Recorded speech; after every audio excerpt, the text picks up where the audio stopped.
Hello friends, this is Chabila here. Welcome to my channel Everyday Study Center. आज आम ओडिशार जलवायु विषय डिस्कस करवा जोटा कि आम OTT 2022 preparation entrance exam preparation आम डिस्कस करुचे क्लास करुचे आ पूर्व आम अनेक गुड़े क्लास करुचे हिस्ट्री जोग्राफी तो सहित पॉलिटिकल साइंस आप देखा चाहते देखिपारे प्लेलिस्ट को जाकि ओके आर जब PDF चाहते आम टेलीग्राम चैनल जॉइन हूँ जोटा कि मुझे डिस्क्रिप्शन लिंकटा देदेवि। तो प्रथम आम जाना ओडिशार जलवायु। ओडिशा कौन देखो ओडिशा गोटे राज्य तो ओडिशार जलवायु जलवायु कहले कौन आम कौन कह ना क्लाइमेट कह बुझिपारे कि क्लाइमेट ऑफ ओडिशा जोटा कि इंग्लीश जो मैंने भी प्रिपेयर कर बुझी जातु तापर आपने जानीपारे। अच्छा आम तो climate of India climate of आम जब कह सफ ट्रॉपिकल मॉनसून आम पढ़ीचे ट्रॉपिकल टाइप मॉनसून जोटा आमर इंडिया रे होता है ठीक सेमती ओडिशा रे मध्य सेटा ट्रॉपिकल मॉनसून टाइप आसी थाए हैला।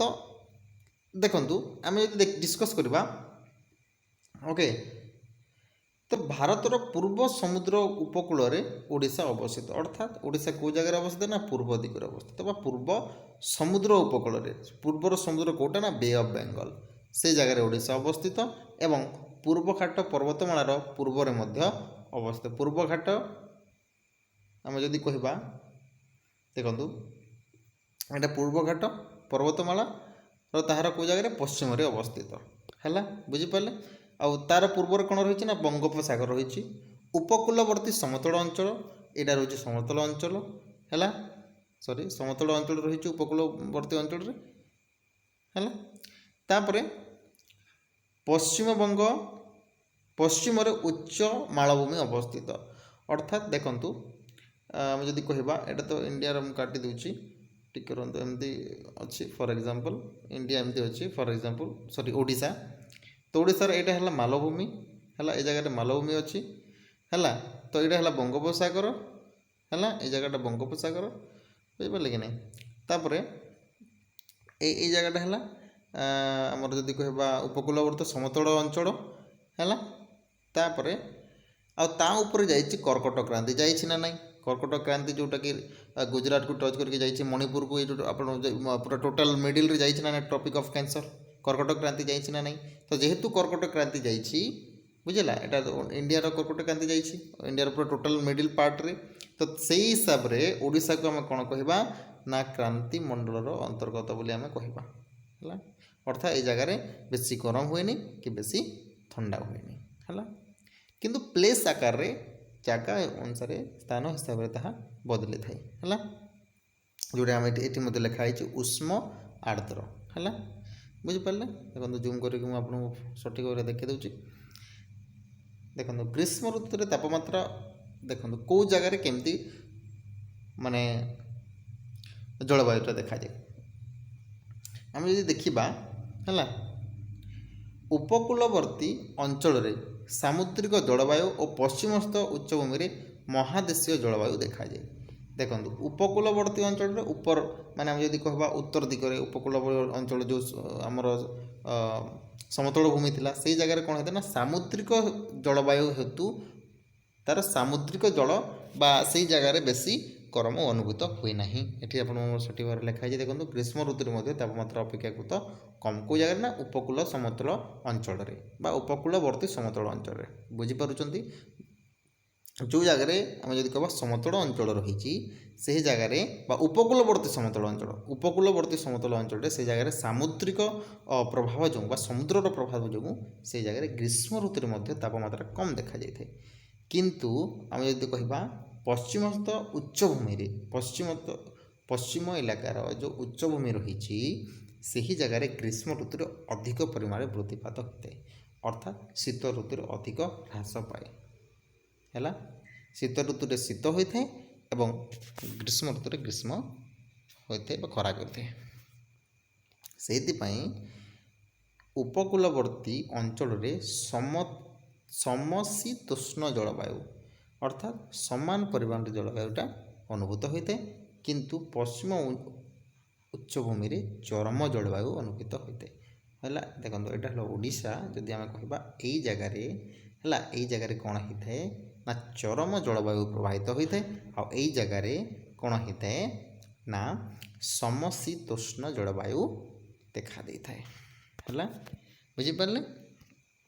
ତାପରେ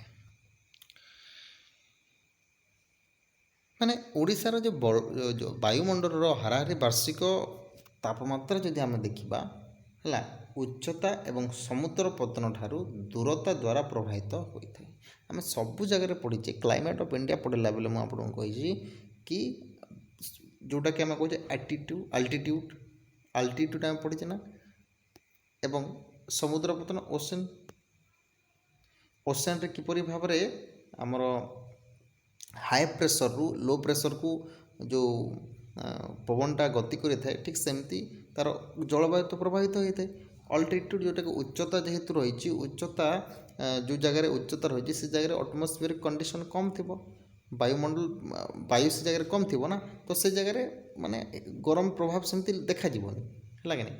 ତ ଠିକ୍ ସେମିତି ଓଡ଼ିଶାରେ ମଧ୍ୟ ଠିକ୍ ସେମିତି ହୋଇଥାଏ। ଉଚ୍ଚତା ଏବଂ ସମୁଦ୍ର ପତନ ଯେକୌଣସି ଓଡ଼ିଶା ଖାଲି କହିବ ହେବନି, ସବୁ ଜାଗାରେ ଏଇଟା ନିୟମଟା ଲାଗୁ ହେଲା। ଦେଖନ୍ତୁ ସମୁଦ୍ର ତଟରେ କ'ଣ ହେଇଥାଏ ନା ଆଭ୍ୟନ୍ତରୀଣ ଅଞ୍ଚଳ ଯେଉଁ ଜାଗାରେ ଅଛି ସେ ଜାଗାରେ ଉତ୍ତାପ କମ୍ ହେବ। ସମୁଦ୍ର ତଟ ଠାରୁ ଆଭ୍ୟନ୍ତରୀଣ ଅଞ୍ଚଳ ବା ସମୁଦ୍ର ତଟ ଠାରୁ ଆମେ ଯଦି ଅଲଗା କେଉଁ ଜାଗାକୁ ଯିବା ହେଲା, ସେଆଡ଼େ କ'ଣ ହେବ ନା ଉତ୍ତାପଟା କ୍ରମଶଃ ବୃଦ୍ଧି ପାଇବ। ହେଲା, ଟିକେ ମାନେ ସମୁଦ୍ର ଯେଉଁ ଜାଗାରେ ରହିଛି ସେ ପାଖ ଅଞ୍ଚଳରେ ବେଶୀ ହେବନି, କିନ୍ତୁ ତାର ଦୂରକୁ ଟିକେ ଆମେ ଯଦି ଯିବା ସେ ଜାଗାରେ ସମୁଦ୍ର ହିସାବରେ ଯଦି କମ୍ପେୟାର କରିବା ତାହେଲେ ସେ ଜାଗାରେ ଟିକେ ଅଧିକ ଉତ୍ତାପଟା ହେବ।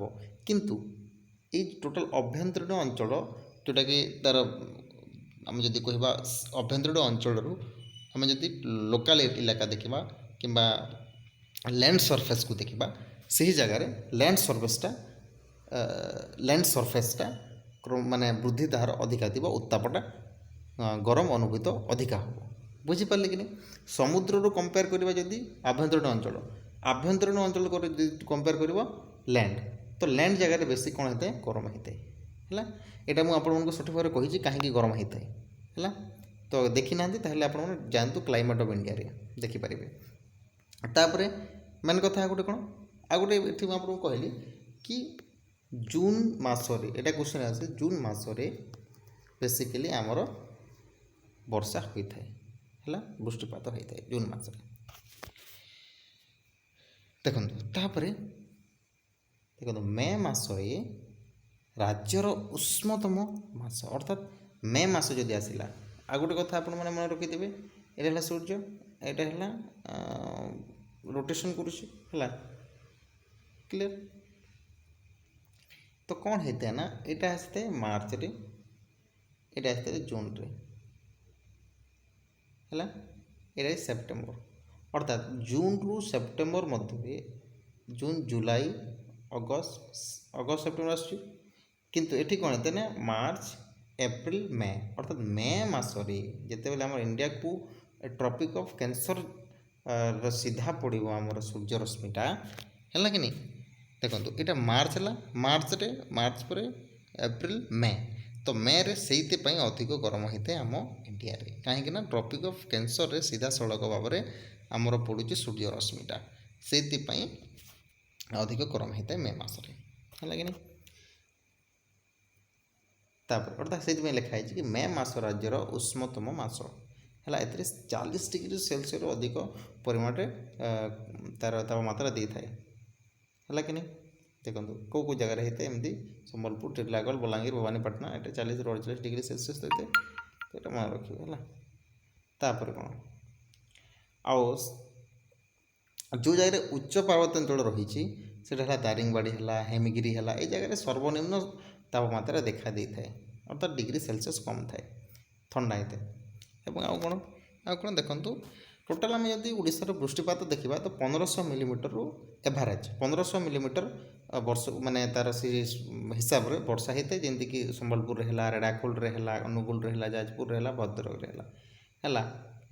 ଦେଖନ୍ତୁ କାହିଁକି ହେଇଥାଏ, ବଙ୍ଗୋପସାଗର ଘୂର୍ଣ୍ଣିବାତ୍ୟା ଯୋଗୁଁ କେନ୍ଦୁଝର ମୟୂରଭଞ୍ଜ ଜିଲ୍ଲାରେ ଅବସ୍ଥିତ ଉଚ୍ଚତମ ମାଳଭୂମି ଅଞ୍ଚଳରେ ଶିମିଳିପାଳରେ, ଦେଖନ୍ତୁ କ୍ୱେଶ୍ଚନ୍ ଆପଣଙ୍କୁ ଆସିଥାଏ କି ବଙ୍ଗୋପସାଗର ଯେଉଁଟା ଘୂର୍ଣ୍ଣିବାତ୍ୟା, ଆମେ ଆମେ କ'ଣ ପଢ଼ିଥିଲେ ସାଉଥ୍ ୱେଷ୍ଟ ମନସୁନ୍ ପଢ଼ିଥିଲେ। ସାଉଥ୍ ୱେଷ୍ଟ ମନସୁନ୍ ପାଇଁ ଓଡ଼ିଶାରେ ବର୍ଷା ହୁଏନି।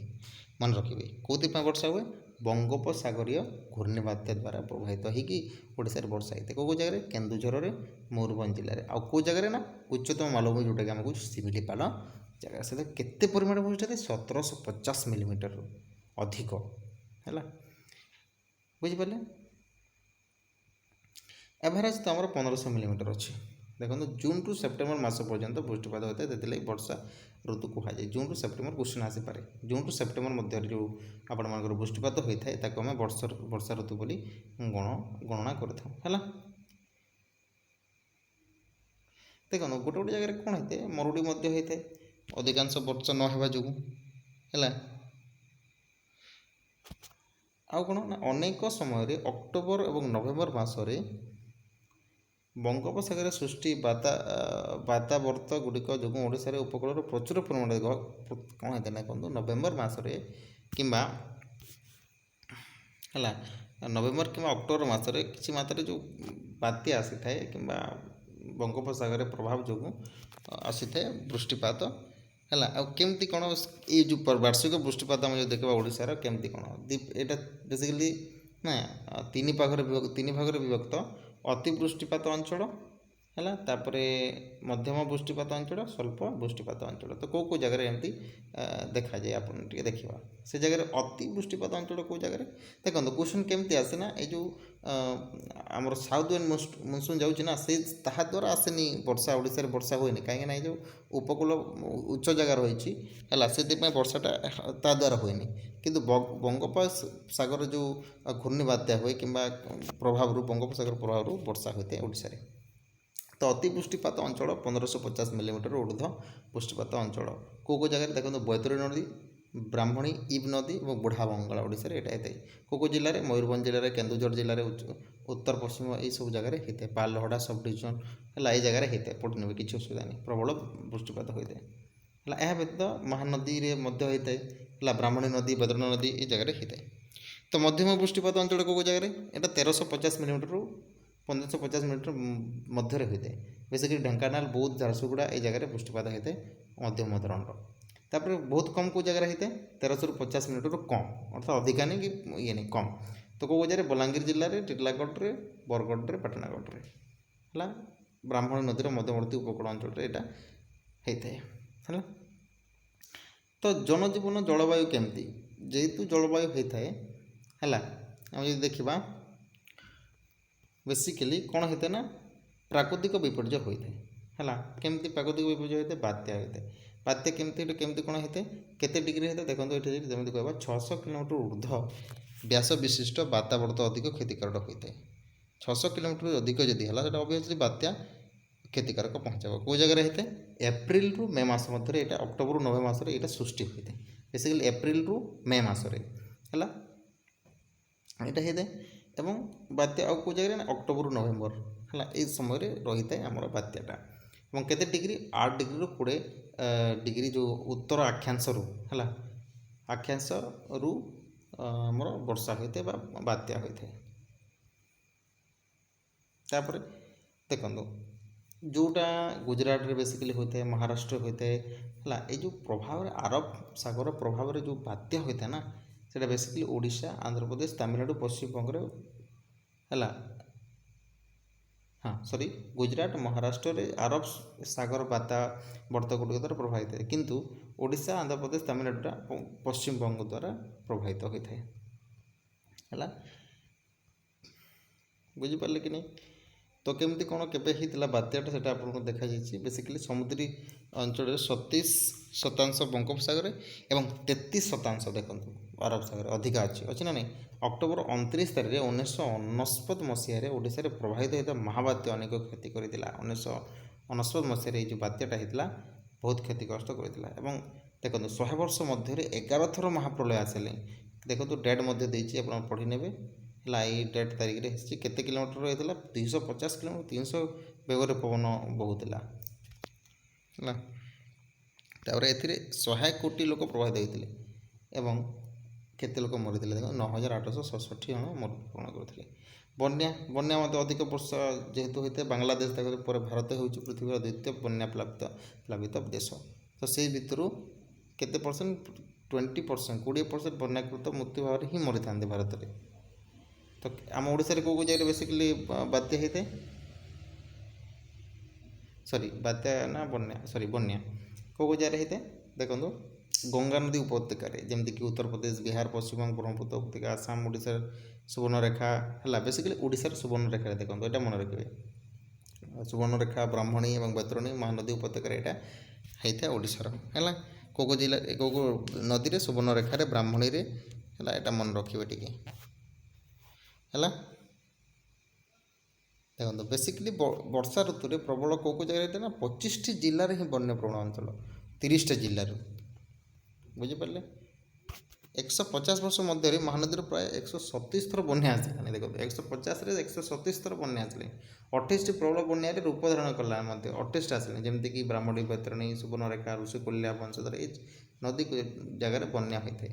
ତାପରେ ମରୁଡ଼ି ମଧ୍ୟ ଗୋଟେ ସମସ୍ୟା, ଯେମିତିକି ବଲାଙ୍ଗୀର ହେଲା ଏଇ ଜାଗାରେ ବେସିକାଲି ମରୁଡ଼ି ହୋଇଥାଏ ହେଲା। ବରଗଡ଼ ଅଞ୍ଚଳ ଏଇସବୁ ଇଲାକାରେ ବେସିକାଲି ହୋଇଥାଏ। କେମିତି କ'ଣ ଦେଖନ୍ତୁ, ଆମର ଭାରତର ସମୁଦାୟ କ୍ଷେତ୍ରଫଳ ହେଉଛି 70% ମରୁଡ଼ି ପ୍ରବଣ, ଯେମିତିକି 49 ଜିଲ୍ଲାରେ 725ଟି ତାଲୁକା ମଧ୍ୟରୁ ପ୍ରାୟ 315ଟି ହେଲା ତାଲୁକାରେ ମରୁଡ଼ି ଦେଖନ୍ତୁ ହେଲା। ବେସିକାଲି ଦେଖନ୍ତୁ 2001ରେ ଗୋଟେ 8ଟି ରାଜ୍ୟ ମରୁଡ଼ି ହେଇଥିଲା, ମନେ ରଖିବେ 8ଟି, ଯେଉଁଟାକି ଆମେ କହୁଛୁ ସେ ଓଡ଼ିଶାର ମରୁଡ଼ି ପାଇଁ କ୍ରମାଗତ ଭାବରେ ଦେଖା ଦେଉଥିବା ଗୁରୁତର ଅର୍ଥନୈତିକ କ୍ଷତି ସାଧନ କରୁଛି ହେଲା। ଦେଖନ୍ତୁ କେବେ ହେଇଥିଲା, 1875 ଏବଂ 67 ମସିହାରେ 9 ଅଙ୍କ ଦୁର୍ଭିକ୍ଷ ଆସିଥିଲା, 9 ଅଙ୍କ, ଅର୍ଥାତ୍ ମରୁଡ଼ିଗ୍ରସ୍ତ କେଉଁ ଜାଗାରେ ହେଇଥିଲା ନା ଅନୁଗୁଳ, ବଲାଙ୍ଗୀର, ବରଗଡ଼, ବୌଦ୍ଧ, ଦେବଗଡ଼, ଢେଙ୍କାନାଳ, ମୟୂରଭଞ୍ଜ, କେନ୍ଦୁଝର, କେନ୍ଦ୍ରାପଡ଼ା, ପୁରୀ, ସୁବର୍ଣ୍ଣପୁର ଏସବୁ ଜାଗାରେ ହେଇଥିଲା। ଦେଖନ୍ତୁ କେତେ ଗୁଡ଼ିଏ କ୍ଷତି କରିଦେଇଥିଲା ମରୁଡ଼ି। ଆଉ ଗୋଟେ କ'ଣ, ଅଂଶୁଘାତ ମଧ୍ୟ ଗ୍ରୀଷ୍ମ କାଳରୁ ବହୁତ ଦେଖାଯାଏ। ତ ସେ ଅଂଶୁଘାତ ଦ୍ୱାରା ହିଁ ଲୋକମାନେ ମଧ୍ୟ ମୃତ୍ୟୁବରଣ କରିଛନ୍ତି। 1998 ମସିହାରେ ଦେଖନ୍ତୁ ହେଲା, ଅଂଶୁଘାତ ଦ୍ୱାରା ବହୁତ ଲୋକ ମରିଯାଇଥିଲେ ଏବଂ ଏଇ ମସିହାରେ 2042 ଜଣ ମୃତ୍ୟୁବରଣ କରିଥିଲେ ହେଲା। ଏଇଟା ହେଉଛି ପ୍ରାକୃତିକ ବିପର୍ଯ୍ୟୟ। ତ ବିପର୍ଯ୍ୟୟ ପରିଚାଳନା ଆମେ ଯଦି ଦେଖିବା ହେଲା, ଏଇଟା କିଛି ନୁହେଁ, ତ ଜନସାଧାରଣଙ୍କୁ ସତର୍କ କରିବା ନିହାତି ଭାବରେ ଆବଶ୍ୟକ ହେଲା। ତ ସରିଛି, ଓକେ, ଅଂଶୁଘାତ ବି ପଢ଼ି ସାରିଲା ହେଲା। ତ ଏଇଟା ସବୁ ଆମର ଥିଲା ଇମ୍ପୋର୍ଟାଣ୍ଟ ଜିନିଷ। ତ ଏଇଟା ଦେଖନ୍ତୁ MCQ ମଧ୍ୟ କିଛି ଆପଣମାନଙ୍କୁ କରିଦେଉଛି। ମୌସୁମୀ ବାୟୁ କେବଳ ଭାରତର ମୁଖ୍ୟ ସ୍ଥଳ ଭାବରେ ପହଞ୍ଚିଥାଏ। କେବେ ପହଞ୍ଚିଥାଏ? କେବେ? ଜୁନ୍ ମାସରେ ଆରମ୍ଭ ନା କେଉଁ ଜାଗାରେ? ମୌସୁମୀ ବାୟୁଟା କେବେ ପହଞ୍ଚିଥାଏ କୁହନ୍ତୁ? ଏଇଟା ଆପଣଙ୍କୁ ହୋମୱାର୍କ ଦିଆଗଲା, ଏଇଟା ମୁଁ ଆପଣଙ୍କୁ ହୋମୱାର୍କ ଦେଇଛି, କରିବେ। ପୃଥିବୀର ସବୁଠାରୁ ଅଧିକ ବୃଷ୍ଟିପାତ କେଉଁ ଜାଗାରେ ହେଇଥାଏ? ମାଇସୁନ୍ରାମରେ ହେଇଥାଏ। ମାଇସୁରଟା ମିଜୋରାମର, ମେଘାଳୟର ହେଲା। ତାପରେ କାଳବୈଶାଖୀ କେଉଁ ଜାଗାରେ ହେଇଥାଏ? ପଶ୍ଚିମବଙ୍ଗ। ଆଉ ଏଟାକୁ ଲୁ ବୋଲି କୁହାଯାଇଥାଏ ରାଜସ୍ଥାନରେ। ଆଶା କରୁଛି ଭିଡ଼ିଓଟି ଆପଣମାନଙ୍କୁ ବହୁତ କାମରେ ଆସିଥିବ। ଯଦି କାମରେ ଆସେ ତାହେଲେ ନିଶ୍ଚିତ ଭାବରେ ଲାଇକ୍ ସେୟାର କରନ୍ତୁ।